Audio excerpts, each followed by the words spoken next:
Hey guys, today I have a special treat for us. My husband is joining us to talk about what it's like to be married to a business owner. And we're going to pick his brain. I've gotten some questions from some Facebook groups, and I am super excited to jump in. You'll get to hear a little bit about us and get to know him, and then we're going to answer some questions. So, before we get started, I want to share the show's sponsor with you. It is the Created for This journal based on Proverbs 31, and it is written specifically for business owners to answer the needs of business owners. There is a devotional for single women, for married women, dealing with issues like anxiety, how to handle identity, and a bunch of other good ones. So if you are interested in buying it, go to my website, Danielle M. Roberts /created for this, and you can pick up your own copy. Let's dive in because time is short. So, this is Lucas. He and I have been married for almost 8 years. I actually had this show planned around our anniversary, which is April 16th. Um, so we're hitting 8 years, which is awesome. Lots of adventures, lots of moving in that time frame, and I will let him share a little bit about himself, which I don't know if he was prepared for. So Oh, it's fine. here you go. Hi, I'm Lucas. So, over the course of 8 years, like Danielle said, we've moved around quite a bit for the military and then after military. So we've had to make different decisions for our different career needs. And yeah, so I have a little bit of experience trying to be a spouse to someone who's working, especially a mom entrepreneur. So I can shed some light on some of the questions that you guys might have. Okay, so tell us your life history, what you've Oh, geez. just like 1 minute, what are the key points? Like you were born. Sure. I was a military brat, so I was born to both my parents were in the army. My mom got out, and then I was born in Georgia. We moved to Germany, Tennessee, three different places in Wisconsin. I graduated high school in Kentucky. I joined the Navy, went to boot camp in Chicago, then went to Florida for the school for my job, which is where we met. Since then, we've gone to Maryland, Hawaii, and now we're back in Wisconsin. So, my my life history in a minute.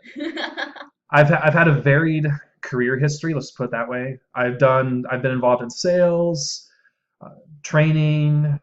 I've worked for a call center. I have a lot of restaurant experience. I managed a coffee shop. I'm currently getting ready to train to be an underwriter for an insurance company. So I've a little bit of different work history. And I do other stuff. I'm involved with Toastmasters International, which is a public speaking group for those who aren't familiar. There's a lifting class at work that I like to do, which is new because as Danielle knows, I don't like to work out very much. So this is very new territory for me. And we have four beautiful kids, as I'm sure you all probably know. Yeah, that's my life in a nutshell. Awesome. You ready to dive into some of these Let's questions? let's do it.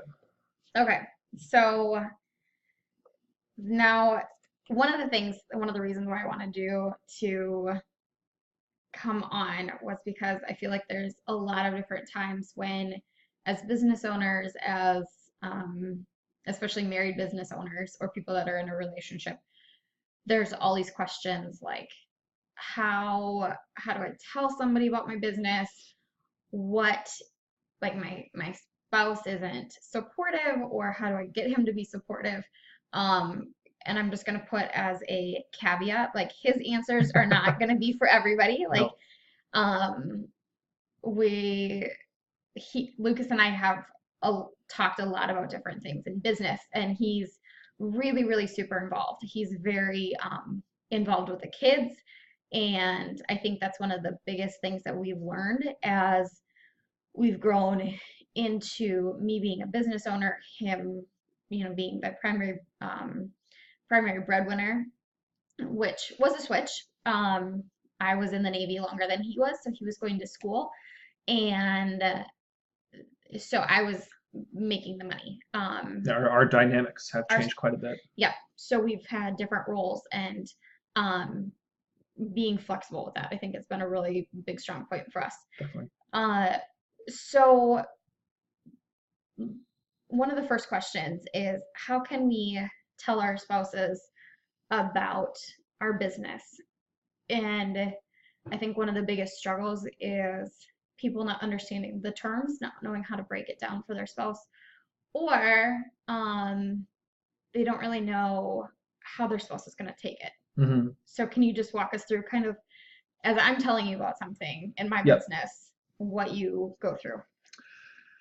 What am I going through? I think it took me a long time to learn that when you're telling, because when you tell me about your business, a lot of times you're talking about the different obstacles that you're overcoming, because that's what you're doing as a business owner is you're seeing all these new obstacles and everything and trying to figure out how to overcome them.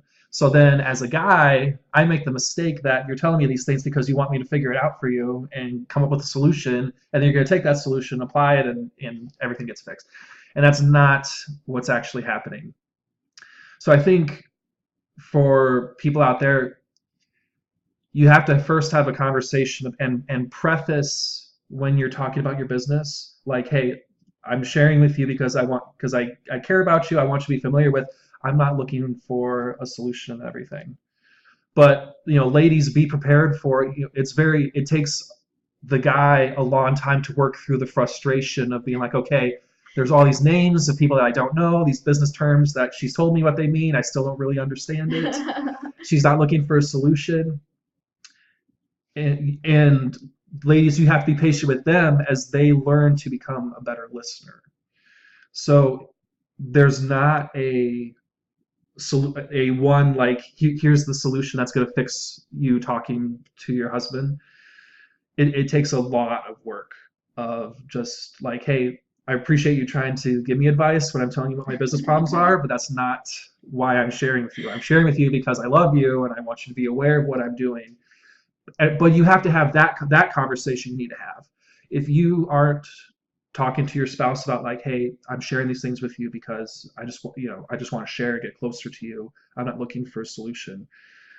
And then also work through them not remembering what the business terms are, not remembering who all your business partners are, and not getting frustrated with your husband when they ask you like the same question every time you share your business endeavors with them. I think would go a long way. Short answer, it takes a lot of work. It takes a lot of work.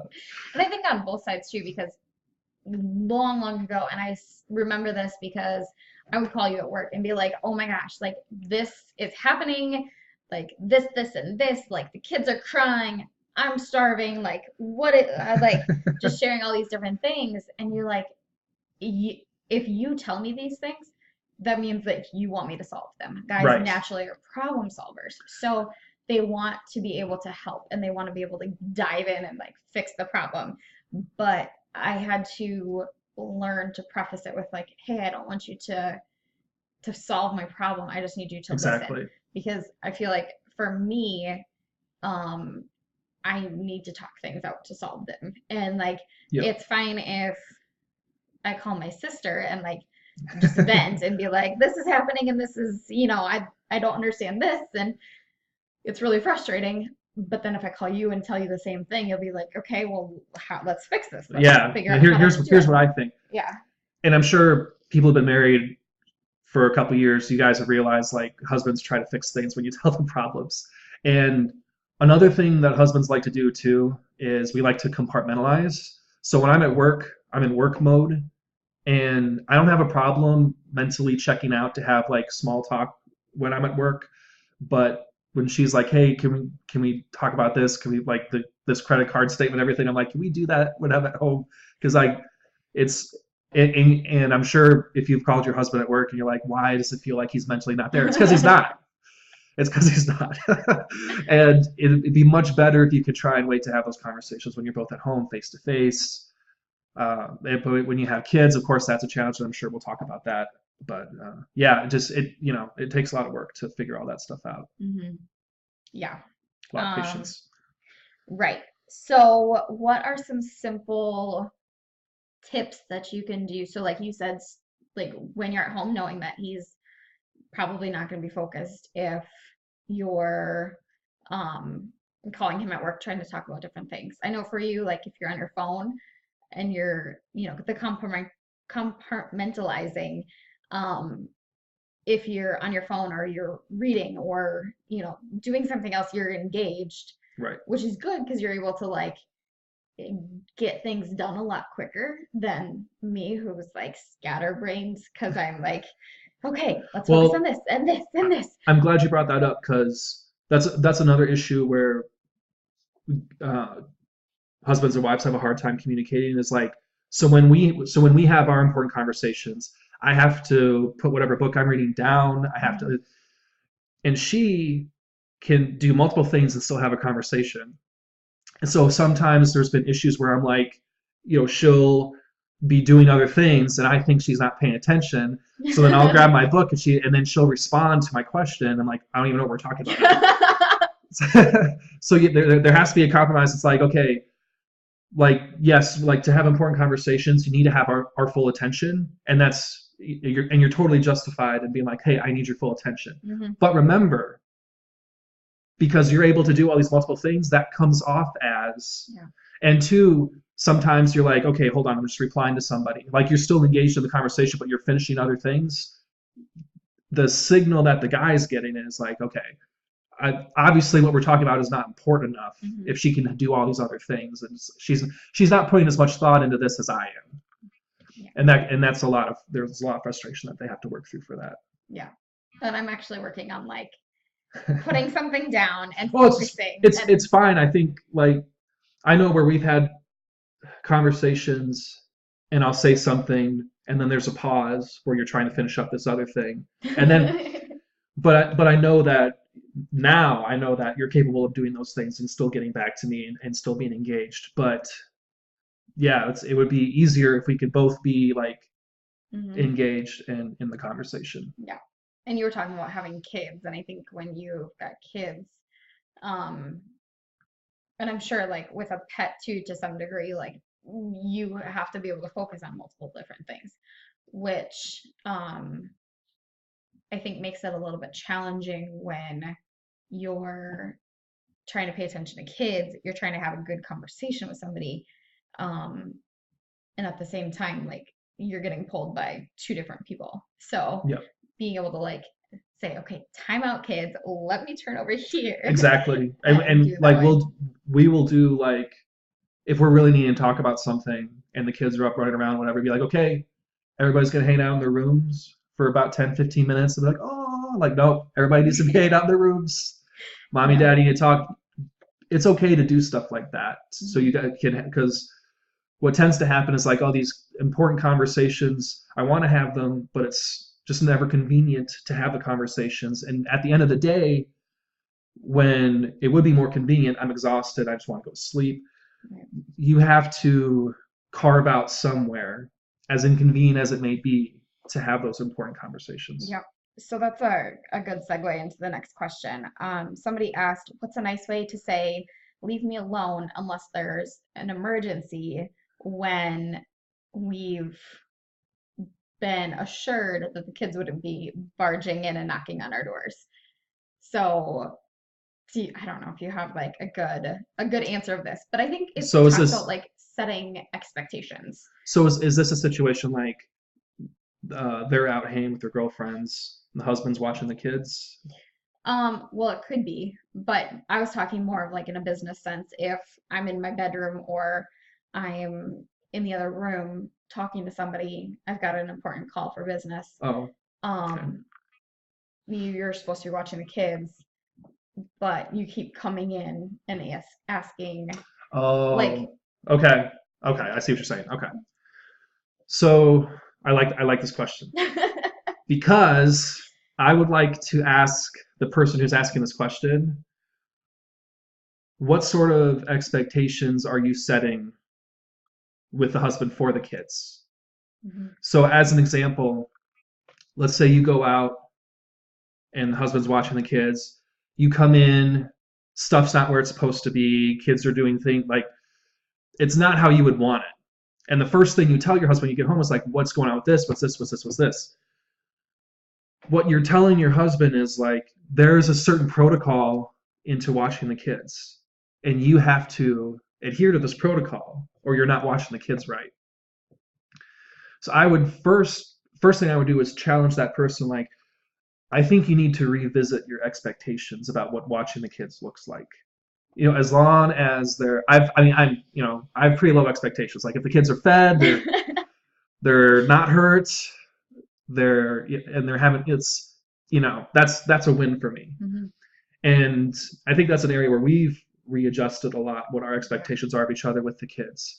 So the reason your husband is calling you all the time is because he understands that you have certain expectations about the kids, and he loves you and he respects your expectations about the kids. But he also understands that when you come home, the first thing you're going to say to him is like, "What about this? What about this? What about this?" So to avoid that, he's going to call you repeatedly to get all this stuff to make sure everything's the way it's supposed to be, so that he makes you happy. And in so doing, he's upsetting you because he's constantly irritating you.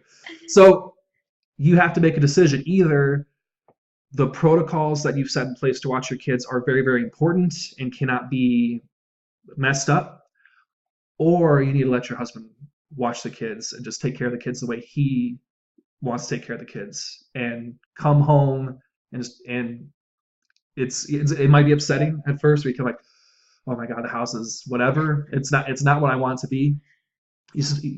I would challenge you to let that go and just adjust to what your husband is doing, so that way you can go and he's not going to be calling you constantly or bothering you when you're on a conference call or whatever.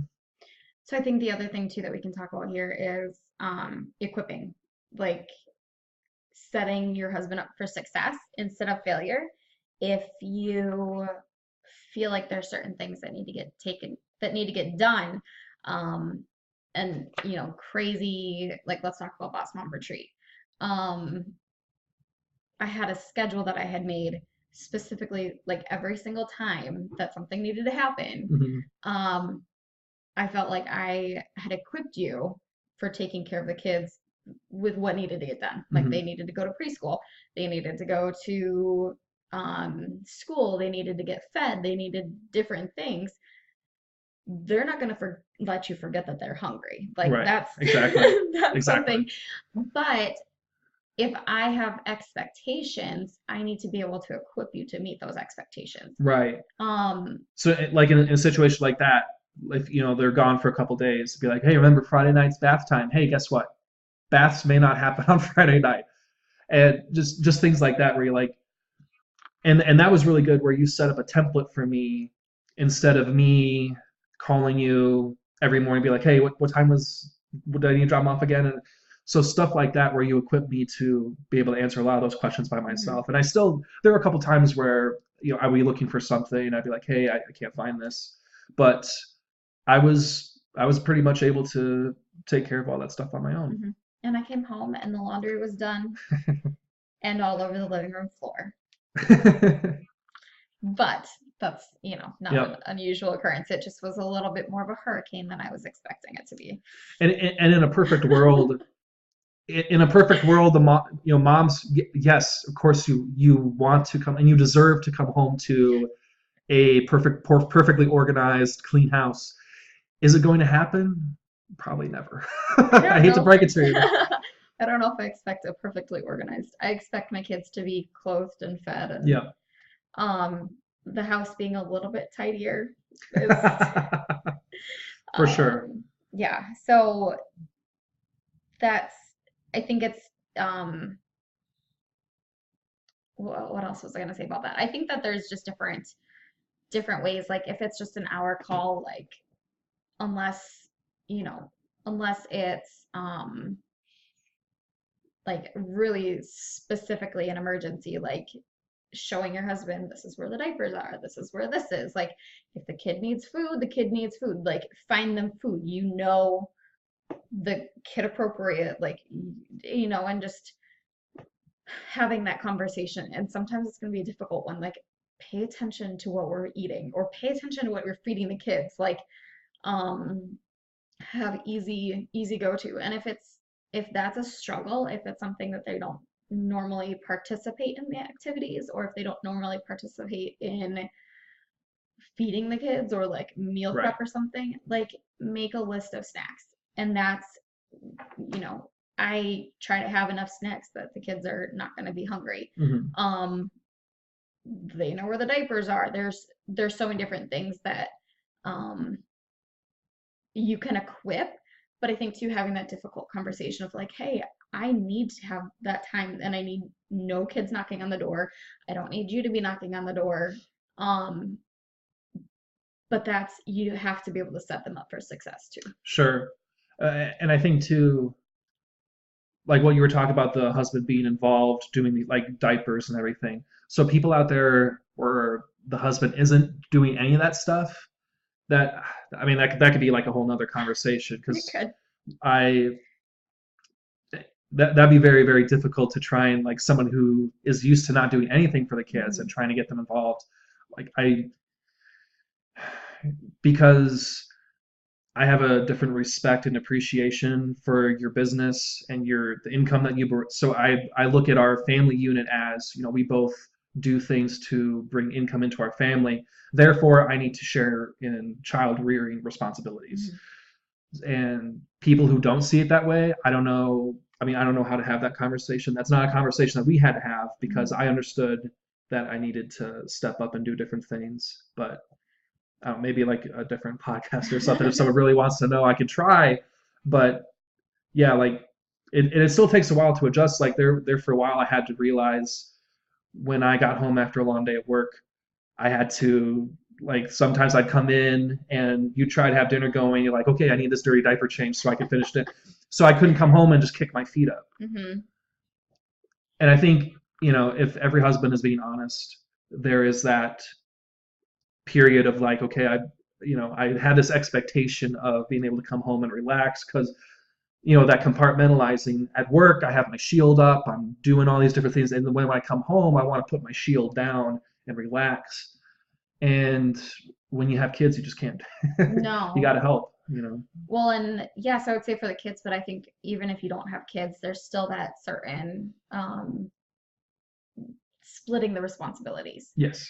Um, and I think because when you and I had talked about this question previously or this topic, um, you're like, I know that as soon as I get home, I'm gonna continue to have to work. Yeah. Um, And and it's that's what kind it of like is. setting that selfishness aside because if I've been working all day, and I still have work to do, running a business is not like 9 to 5. It's like Right. 24/7.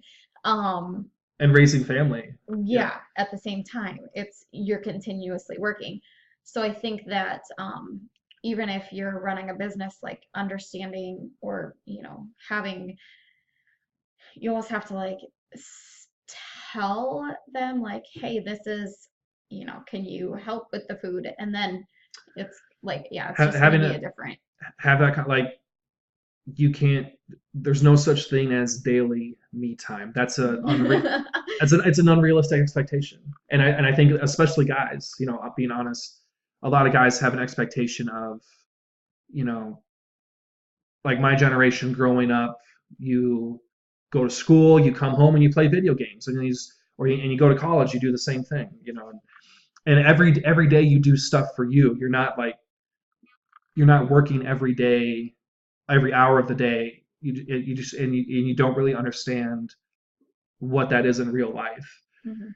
So like our system of doing meet where we have like one night a week where we get to take time off. And I'm not sure if that's something you have coming up or not, um, but that's a difficult conversation you might have to have of like, okay, you as much as I would love for you to have me time every day, it's just not a realistic expectation with the different responsibilities that we share. Mhm. And it's a challenging conversation to have, but it's, yeah, definitely something you need, or you're just going to get burned out.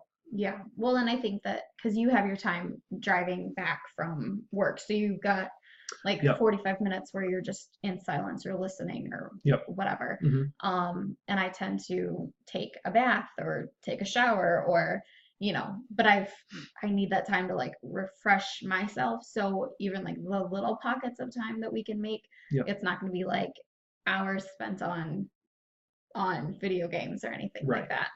Um, so somebody had asked a fun question. I'm interested to get your response on this Okay. actually. Um, so they wanted to know, how have you seen me grow or change since running the business? Mm. And that's like a totally personal question, but I think Yep. it's an interesting question. And I think that a lot of people should Yeah. ask that because I think it'd be good reflection. I think you are high strung isn't the best word. But being honest, when we first got married, you knew what you wanted. You're a little more uptight, a little more high strung, and I think that's why we are attracted to each other. Is because I'm a more laid back person. I don't really care if things are a certain way or another, and uh, but yeah, I think that's why it's almost 8 years of marriage now. But especially as your business has grown, I've seen you be able to lay down your expectations and are more flexible in.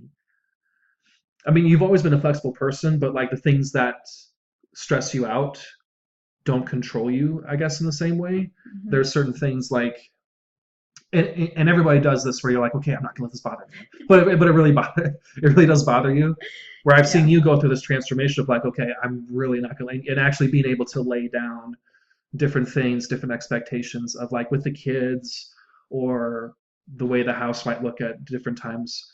You've been able to actually, and maybe it's out of necessity, but or if you just go Right. crazy, yeah. But yeah, I think that would be the biggest change. I think is just you do have a real ability to, you do have high, and you have to have high expectations if you're going to run a successful business.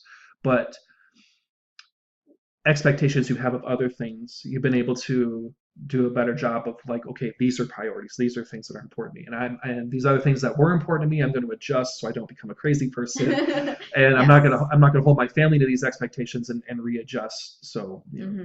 yeah, I would say that. Yeah, because there's realistically only so much that you can do. And I think um, one thing that has been a good indication of kind of how priorities have shifted or, continuing to have certain things prioritized is for me, like family, like our marriage, like that's top priority. Hmm. Family is like next in those priorities. Um, and I think if you're going to make something work, you have to have those priorities. You have to have the values that coincide. Um, and when you value family, you value your relationship with each other. Like um, that's ultimately going to win out. And Hmm. sometimes it's saying no to time away. Like, I'd love to go to a conference coming up, but there's no way I can make that work.